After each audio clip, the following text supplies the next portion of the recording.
Hello, ici Joanne Yangting, je vous emmène avec moi dans la création d'une entreprise. On y va. Là, je suis dans la voiture et je me dirige vers un rendez-vous avec un comptable. Et oui, en fait, pourquoi je parle de cette aventure, c'est qu'en ce moment, je suis en train de créer une nouvelle structure. Et donc, du coup, je suis parti sur la création d'une SASU. Donc société à action simplifiée unipersonnelle, et pour plein de raisons, qu'on soit au régime général, donc on est salarié de sa boîte, et aussi on n'est pas soumis au RSI. Donc là en fait mon objectif c'est d'aller voir un comptable pour déjà avoir tous les renseignements. Comme je vous dis, je sais qu'il y en a beaucoup qui me demandent comment ça se passe au niveau de la création d'entreprise. Le truc qu'il faut savoir, c'est que beaucoup cherchent gratuitement l'information sur internet, à se dire bon là je vais aller chercher les informations pour savoir un petit peu quel statut est bon pour moi, qu'est-ce que je devrais faire et tout. C'est la pire façon de faire. Pourquoi? Parce que chaque cas est particulier. Chaque cas, parce qu'en fait, que ça soit votre train de vie, vos charges, le type d'activité et tout, vous n'allez pas trouver les informations comme ça sur internet parce qu'ils donnent des informations généralistes. Vous allez sur des forums, les gens ne savent pas votre situation. Allez voir des spécialistes, allez voir un juriste, un avocat, un comptable. Prenez des rendez-vous, quitte à en voir plusieurs et à avoir des avis d'expertise différents, des propositions différentes. Moi, je fonctionne beaucoup par recommandation. Donc, on m'a recommandé comptable, on m'a recommandé avocat et tout. J'avais déjà vu un avocat il y a 2 semaines. Qui m'a proposé des choses. J'étais pas très emballé puisqu'il était beaucoup plus en train d'essayer de me vendre son truc que de vraiment répondre à moi ce que je voulais. Je voulais vraiment un truc sur mesure, donc là j'ai laissé tomber. Je suis allé voir une comptable qu'on m'a conseillé. Cette comptable que je vais aller voir, je vais aller la voir parce que j'ai pris rendez-vous. Et puis là on va discuter un petit peu de faire des simulations, voir un peu comment ça se passe, et puis créer tout ça. Donc voilà, donc vous, si vous voulez créer votre boîte, déjà la première chose, allez voir les gens spécialisés. Parce que moi je suis un petit peu l'administratif et tout, la compta, j'aime pas ça, ça me saoule et j'y comprends pas tout. Et quand on n'a pas une expertise, il faut s'entourer des gens qui ont l'expertise et c'est la meilleure discipline à faire. Donc arrêtez de saouler les gens à leur demander quel statut est bon pour vous. On peut pas vous aider, on n'est pas des juristes. Allez demander ça directement à des gens spécialisés. Voilà, donc c'est la grande réponse. Et du coup, j'ai décidé de vous faire un petit format spécial. Où je vous emmène avec moi dans la création d'entreprise. Donc le format va être, en fait, je vais le faire en une seule vidéo, mais ce sera tourné sur plusieurs jours. Parce qu'en fait, la situation, je vous l'explique. Là, clairement, il faut que je crée ça dans le mois. Sauf que je pars en Martinique au moment où je fais la vidéo en 2 semaines. Donc ça veut dire qu'il faut que je crée ma société en 15 jours. Ça veut dire qu'il faut que je fasse tous les rendez-vous, toutes les démarches et tout en 15 jours. C'est une bonne chose parce que moi je fonctionne vraiment à la pression de la deadline. Donc ce que je vais faire, c'est que je vais vous montrer, faire les petits bilans avec vous sur les rendez-vous. Il n'y a pas un objectif précis, c'est pas préparé, rien. Je vous partage ma création d'entreprise pour vous que vous voyez un petit peu comment ça se passe dans les coulisses. Donc ce que je vais faire là, c'est que là je viens d'arriver. Heureusement, j'étais un petit peu en avance pour mon rendez-vous. Et puis, je vais aller voir ma comptable. Bon, je ne vais pas filmer forcément pendant l'entretien. Et puis après, je vous fais un petit bilan sur comment ça s'est passé. Allez, on y va. Et je vous emmène voir tout ça. Donc voilà, donc là, je sors du rendez-vous avec le comptable. Ça s'est super bien passé. Je vous le raconte, je vais dans la voiture parce qu'il fait un peu froid et qu'il y a un peu de bruit. Donc je me mets rapidement au calme. Et je vous raconte un petit peu ce qui est sorti du rendez-vous. Hop. Voilà. Et là je suis un petit peu plus au chaud parce qu'il fait froid en ce moment.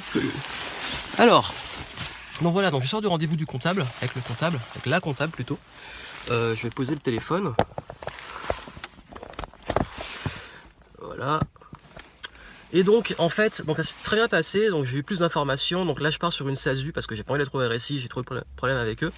Et donc j'ai pu avoir toutes les infos, donc on a fait une petite simulation par rapport au salaire, par rapport aux charges, par rapport aux dépenses et tout.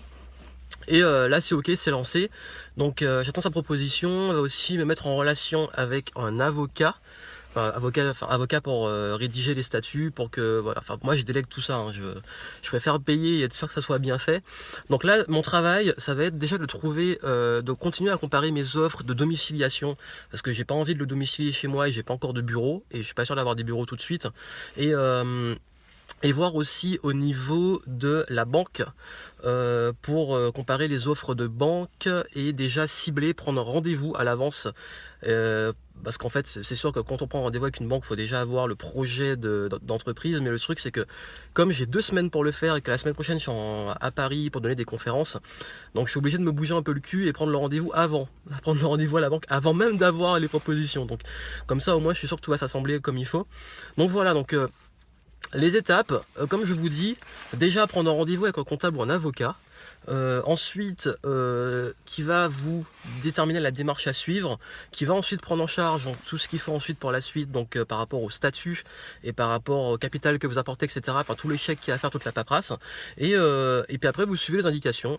Et bien entendu, si vous voulez faire domicilier, regardez un petit peu les entreprises de domiciliation. Bon, généralement, sur Bordeaux, en tout cas, c'est aux alentours de 40-50 euros par mois, hors taxe. Et sur d'autres villes, je ne sais pas du tout. Et puis surtout la banque professionnelle. Donc voilà, donc je vous retrouve. En fait, ce que je vais faire, c'est que je vais faire un format où je vous ferai suivre, je ferai qu'une seule vidéo dessus, et je vous dirai un petit peu comment ça s'est passé ensuite par rapport à la domiciliation que j'ai trouvée, qu'est-ce qui va se passer par la suite. Comme ça, vous allez suivre les aventures. Moi, ça va se passer sur plusieurs jours, voire sur plusieurs semaines, mais vous allez le suivre dans une seule vidéo. Donc la suite, c'est que là, on est 2 jours après, je suis en train d'aller visiter, voir un petit peu, parce qu'en fait, il y a des propositions de domiciliation vraiment intéressantes, mais tous ont un peu le même tarif, certains proposent des bureaux, d'autres non, bref. Donc du coup, ce que je fais, c'est que je vais un petit peu visiter, voir chacun, pour voir un peu à quoi ça ressemble, un petit peu à quoi ça ressemble. En fait, finalement, c'est juste une boîte aux lettres, mais je vais vouloir un petit peu voir l'intérieur, ceux qui ont du bureau, ce qu'ils proposaient, discuter avec eux, voir l'énergie pour voir si j'ai envie de domicilier ou pas. Parce que l'intérêt de domicilier une entreprise, c'est que au moins vous avez un pied à terre, quelque chose. Parce que moi, je ne vais pas le faire chez moi, parce qu'en plus, je suis locataire, je ne suis pas propriétaire. Donc, il faudrait l'accord du propriétaire. Et en plus, il faudrait également que si je déménage, il faut payer pour le changement et ça peut être le gros bordel. Bref. Au moins quand c'est domicilié, ok, je paie un abonnement, bon c'est pas la mort non plus, maximum 50 euros par mois, donc c'est en une vente d'un de mes produits les moins chers, c'est rentabilisé. Et puis surtout, ça permet de pas que les courriers que je reçois, que toutes les factures, enfin parfois quand il y a des clients qui m'envoient des trucs et tout, qui savent pas que ça se passe chez moi, quoi, là où j'habite, parce que c'est vrai qu'il faut un petit peu différencier les deux, le business du perso. Donc voilà, donc je vais visiter tout ça, je sais pas si je pourrais filmer pour vous montrer, mais en tout cas je vous emmène. Donc là, je suis en route pour mon rendez-vous à la banque et voir qu'est-ce qu'on a à me proposer. Donc voilà, on est à peu près une semaine après que j'ai pu visiter mon lieu de domiciliation, que j'ai mis tout en place, que j'ai pu travailler sur la constitution des statuts.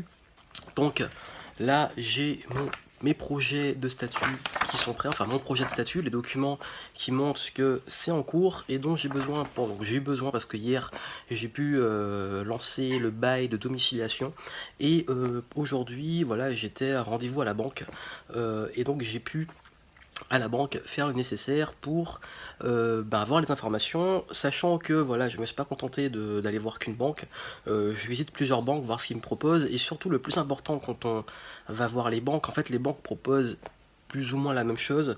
Ce qui est important en fait, c'est surtout le choix du conseiller, de la personne, la réactivité de 1, et de 2, le feeling que vous avez, et je dois vous avouer que celui que j'ai vu aujourd'hui, j'ai beaucoup apprécié. Pourquoi? Parce qu'il applique exactement ce que j'aime dans la vente. On va pas se leurrer, un conseiller il est là pour vous vendre la banque, et lui justement n'était pas, contrairement à beaucoup, à me dire voilà nous on est les meilleurs, nous on ceci, nous cela. Il disait simplement, il m'écoutait, il me demandait de quoi j'avais besoin, qu'est-ce que je voulais, qu'est-ce qu'il propose, et il était très très transparent en disant voilà je vais pas dire que notre banque est la meilleure et tout, mais voici, il m'a même donné des conseils pour bien choisir, et j'ai trouvé ça bien parce qu'en fait il faut savoir que dans ces démarches de création d'entreprise, j'ai eu beaucoup de personnes qui ont essayé de me vendre des trucs, qui ont essayé de me vendre leurs services et tout. Et les personnes avec qui je travaille, au niveau comptable, au niveau juridique et au niveau des banques, sont des personnes qui à aucun moment ont essayé de me vendre et qui m'ont apporté de la valeur comme je le fais dans mon business. Et d'ailleurs rien que la comptable m'a dès le premier coup de téléphone donné énormément de conseils, m'a donné rendez-vous sans prendre d'honoraires juste pour me renseigner et m'a proposé si je veux quand je fais ma société que ce soit ma comptable avec plaisir, mais j'ai rien demandé et elle m'a rien demandé non plus, enfin bref c'était juste un échange de valeurs et j'ai beaucoup apprécié. Ce qui fait que maintenant voilà, là je suis en avancement, je vois encore une dernière banque demain, et ça devrait, une fois que j'aurai les comparatifs, même si j'ai déjà une idée de qui je vais choisir, il restera plus qu'à valider et aller déposer le capital à la banque qui me donne un document que je vais pouvoir donner à l'avocat qui va pouvoir finaliser mes statuts, parce que moi entre temps comme je vous dis j'ai une deadline où je vais devoir prendre l'avion, donc tout doit être fait en sorte pour que tout soit prêt rapidement. De même pour la domiciliation, donc j'ai dû le faire hier, faire le contrat, tout ce qu'il faut pour que ça puisse être validé prochainement. Donc voilà un peu comment ça se passe. Et puis moi, je vous retrouve rapidement juste après, au moment où je vais déposer et j'aurai déposé le capital et que je vais enclencher pardon, la dernière ligne droite de cette création d'entreprise. Je vous tiens au courant. Donc là, c'est bon, je sors de la dernière visite de banque et j'ai choisi ma banque en fonction d'un conseiller beaucoup plus sympa. Et dès demain, je vais déposer le capital et on va y aller. Donc voilà, je viens de déposer mon capital de 1000 € à la banque et j'enclenche la suite pour immatriculer tout ça donc comme il faut. Donc c'est parti pour la dernière ligne droite, on y va. Donc là je suis en route pour la dernière ligne droite qui va être de signer mes statuts et tout déposer. Donc là c'est vraiment, donc là je suis au cabinet d'avocat, je viens d'arriver et je vais aller faire tout ça et puis je vous retrouve après pour faire un petit bilan. Et j'ai bien réussi à être dans le parfait timing parce que demain justement je prends l'avion. Je vous montre tout. Et voilà, tout est signé. Donc voilà, j'ai signé tous les documents, mon dossier est prêt et toutes les instructions sont mises pour que le cabinet d'avocats puisse déposer mon dossier au greffe, tribunal des commerces. Et donc voilà, donc en fait vraiment je suis bien content d'avoir délégué tout ça parce que c'est pas forcément facile. Beaucoup de paperasse, beaucoup de documents, franchement comme je vous l'ai dit, faites-vous accompagner, surtout beaucoup de questions par rapport à Matron, enfin plein de petites questions sur les démarrage d'activité, l'aspect un peu comptable, parce que j'ai aussi une comptable qui gère ça, toutes les questions sur la couverture sociale, bref, plein de choses. Et plutôt d'aller chercher sur les forums, de tout ça, au moins là, je sais que j'ai les réponses rapidement, tout est bien fait, tout est carré, parce que c'est pas à prendre à la légère. Et ce qui est cool, c'est que maintenant que tout est signé, tout est fait, tout est déposé, il reste plus qu'à attendre et j'aurai tous mes numéros, enfin tous mes documents pour commencer l'entreprise très prochainement. Et en attendant, moi, je vais avant tout pouvoir profiter. Et me voilà en Martinique avec le beau temps. Et l'aventure est à suivre.